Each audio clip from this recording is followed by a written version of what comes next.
So the next speaker, Kenneth Lim, please, you may share your screen. Okay. Kenneth? Thanks, Lola. Yeah. Hello, everybody. You're welcome. I'm going to start sharing the screen, if I may. Yeah. Are you able to see the screen? I assume you can, right? Oh, can I proceed, Lola? Sorry? Can I proceed? Yes?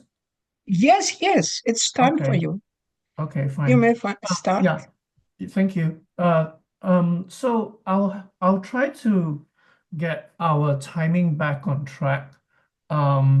Because I have a couple of caveats to make. Unlike all of us here, I am not specifically a GIS person. I am a geographer, but I'm more a geography educator, and my particular interests are actually in political and economic geography. So just like Cameron was working with his mentor, um, when the study that I'm sharing with you today, I was working with a GIS faculty member who's my colleague. So Edward's not able to make it today, and the three of us, including Ahmed, my research assistant, we explored the use of a map-based Gen AI tool in Edward's course on GIS at our university. So our university is I think I'll go on to the next slide. I'll put it into presentation mode. Continue to share. Yeah, so we use the GPT, which takes maps as inputs, as opposed to a text-based GPT at a college level elective at our institute, which is a teacher training institute in Singapore. So because Singapore is a small country, so we are the only teacher education institute, and we are part of a university, the Nanyang Technological University. The GPT was developed by Ian at Esri and trained by members of the ICA's Commission on Map Design. It's freely available on the OpenAI store. So if you're interested, you could try it. I don't benefit from it because it's Ian's baby. I just tried using it in Edward's course, and I'm here to report what we found. Okay, so yeah, so this is some of the lit, which I'll be happy to share the slides with you, or maybe they're already online. So in terms of method, this happened earlier late last year, in the fall semester of the present academic year. So the elective was conducted every week during the semester and comprised lectures and labs facilitated by Edward, my second author, and his teaching assistant.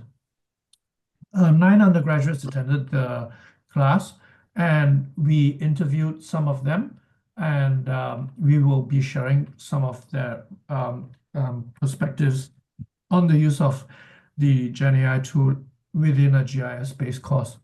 But regular assessments for the course included lab work, presentations, final project. There was a hands-on map creation component. Each lab, Edward taught them different skills in terms of spatial data analysis and map creation. And students were encouraged to use the GPT Map Doctor to provide iterative feedback to improve their designs. So I know it's a bit small, but it's fine. We don't need to spend too much time reading it. I just want to let you know that I do have sample interactions to share. I think perhaps more importantly than trying to read the small print would be to perhaps look at the thematic groupings that emerged. So on this particular slide, the interactions are grouped according to initial engagement first, and then if I can go on to the next slide, then integration with cartographic principles. And then I'm just giving you an overview here. We can have a deep dive into any one of these slides later. So there was, in the previous slide again, there was like initial engagement and critical evaluation. And then there's like integration with cartographic principles. So for example, in the example here, it's regarding the use of color. And then we can, if and then we go into this a specific case study of housing analysis, in which after having learned the foundational skills, they were assigned a more focused assignment. I apologize that my brain is not really working right now. It's 11 p.m. in Singapore.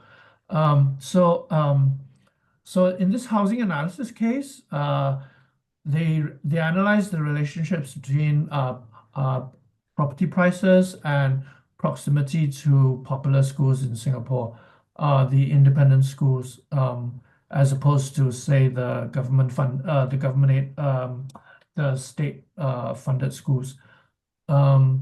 So on the right-hand side, you can see a screenshot, which is a sample interaction and actual text generated by MapDoctor, the GPT.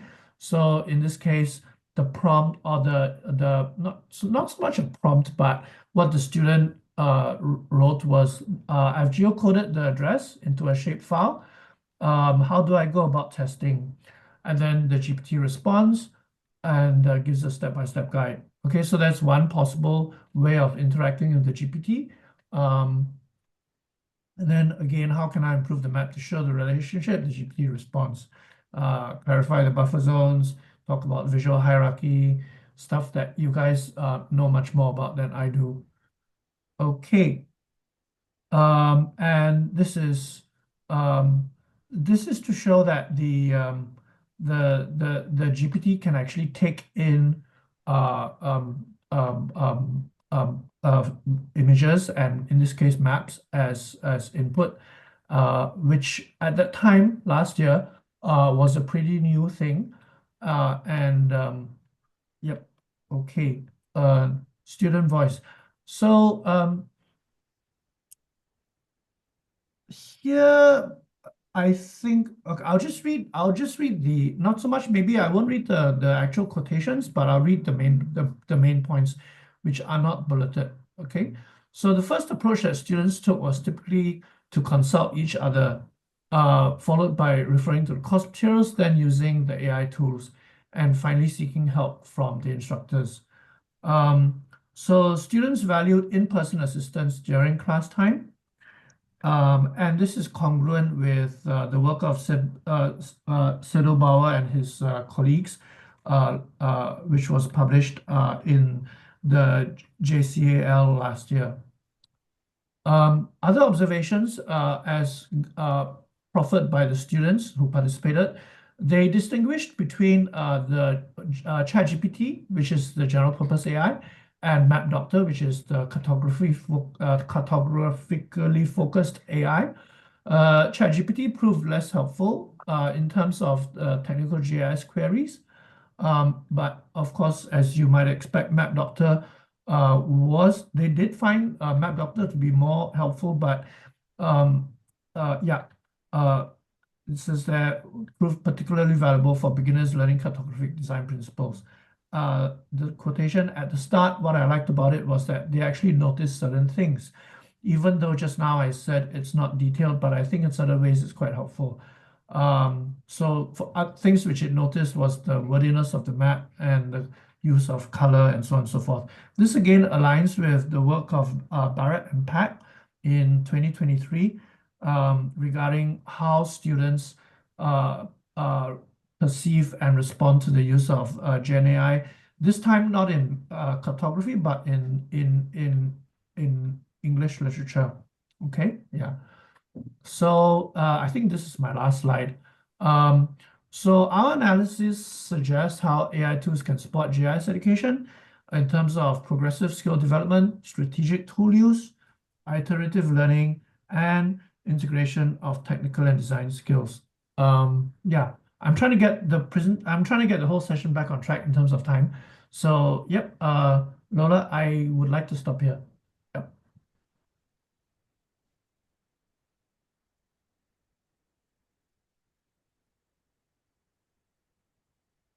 Okay, Lola, I've stopped. Yep. Okay, thank you.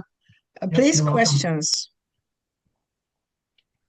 Please questions. I see that we need to ask more questions because you have used very advanced approach to teaching GIS, especially for solving such problems as proximity and location allocation issues. So it's very interesting. I'm impressed with your this presentation, especially that you used your map doctor work successfully. Thank you very much. Any questions, please? No questions. Thanks. Thanks, So, Lola. Thanks, everyone. thank you, Kenneth.